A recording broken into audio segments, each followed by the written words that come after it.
दो रकात नमाज का तरीका पूछ लो, नहीं बता पाएंगे मेरे भाइयों। माफ करना, आपको लगता है कि मिराज रब्बानी आला तालीम के खिलाफ है, मिराज रब्बानी साहब मेडिकल की तालीम के खिलाफ है। वल्लाह तब आपने मेरी बात का मतलब नहीं समझा। अरे मैं चाहता हूँ हमारे कौम का बेटा डॉक्टर बने, एक मुसलमान डॉक्टर बने। जब वो मरीजों का इलाज करे तो मरीजों के जेब से सिर्फ पैसा निकालना और चूसना न हो, बल्कि मरीजों का इलाज करते वक्त कहे कि भाई देखो मैं तो एक डॉक्टर हूँ, मैं दवा दे रहा हूँ, दुआ अल्लाह से करना, लो अल्लाह से लगाना, हो सकता है तुम्हें आराम मिल जाए। मैं चाहता हूँ हमारी कौम का बेटा IPS ऑफिसर बने, लेकिन जब नमाज का टाइम हो, बाहर पुलिस की जीप खड़ी हो और वो नमाज पढ़ रहा हो, दुनिया के लोग देखे कि हाँ कुछ ऐसे भी पुलिस ऑफिसर होते हैं जो अल्लाह से डरने वाले हैं। मैं चाहता हूँ हमारे कौम का बेटा वकील बने, मैं चाहता हूँ हमारे कौम का बेटा जज बने, तो सिर्फ पैसे और वकालत के लिए फैसला न करे, हक और इंसाफ का फैसला करे, ओहदे और कुर्सी की लालच में फैसला न करे, बल्कि हक और इंसाफ का फैसला करे। मैं चाहता हूँ हमारे कौम का बेटा हायर एजुकेशन हासिल करे, आला तालीम हासिल करे, मगर उसके पास दीन की भी उसके पास नॉलेज हो मेरे भाई। तो अपने बच्चों को ये तालीम दो मेरे भाइयों, फितरों का दौर है। इसीलिए आज दुनिया मदरसों का मजाक उड़ा रही है, हुकूमत के निशाने पर मदरसे, अपनों के निशाने पर मदरसे, गैरों के निशाने पर मदरसे। मगर ऐ मुसलमानों कान खोल करके सुन लो, जब तक ये मदरसे हैं, जब तक ये मसाजिद है, जब तक ये मदारिस है, जब तक आपके बच्चे मदारिस में पढ़ रहे हैं, जब तक ये उलमा हज़रात आपके बच्चों को कुरान और हदीस पढ़ा रहे हैं, इंशाअल्लाह आपका बच्चा मुर्तद नहीं होगा। मदरसे में पढ़ने वाला और इल्म दीन हासिल करने वाला दुनिया के किसी कोने में चला जाए, इंशाअल्लाह वो इस्लाम का दामन हाथ से नहीं जाने देगा मेरा। और इस दौर का एक और बड़ा फितना ये है शहवतों का फितना। आज समाज के हालात आप देख लीजिए, आज समाज के हालात आप देख लीजिए, कितने आज लड़कियों की शादी में, लड़के की शादी में आज लड़कियां किस तरह की लिबास पहन रही है, इस तरह के फ्रॉक और ड्रेस पहन रही है कि पूरी पीठ और पूरी आस्तीन नजर आ रही है।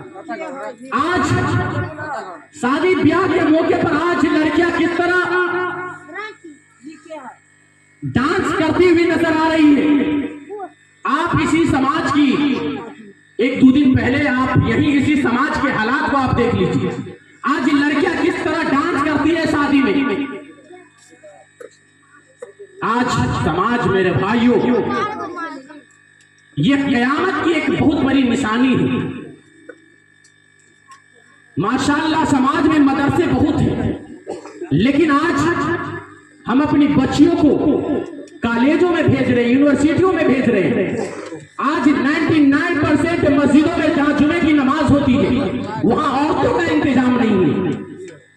मेरे भाइयों में बड़े साफ अल्फाज में कहना चाहता हूं, अगर अपनी कौम को बेटियों को बचाना है तो आप कदम आगे बढ़ाइए और औरतों का इंतजाम कीजिए। अगर आप औरतों का इंतजाम नहीं करते हैं तो बंद कर दीजिए अपने आप को अहले हदीस कहना, बंद कर दीजिए अपने आप को अहले हदीस कहना मेरे भाइयों। इसलिए आप औरतों का इंतजाम सिर्फ अहले हदीस, सीने पर हाथ रखकर बांधने वाले का नाम अहले हदीस नहीं है, सिर्फ जोर से बोलने वाले का नाम अहले हदीस नहीं मेरे भाइयों। अगर आप अहले हदीस बनना चाहते हैं तो आप इस्लाम के मुताबिक चले मेरे भाइयों। इसलिए आज हमें इस दौर की, आज हमें इस चीज की जरूरत है। अगर हम इन सारी हालात को बदलना चाहते हैं तो हमें इस्लाम के अंदर दाखिल होना होगा और शरीयत के मुताबिक चलना होगा मेरे भाइयों। इसलिए जिंदगी मेरे भाइयों, आप लोग अगर हम ये समझते हैं, आज इंसान सोचता है दुनिया में हम ऐशो आराम की जिंदगी गुजार लें, दुनिया में नाच गाना करके जिंदगी गुजार ले। मेरे भाइयों आखिरत को जरा देखिए मेरे भाइयों। आज लोग सोचते हैं जो होगा देखा जाएगा मेरे भाइयों।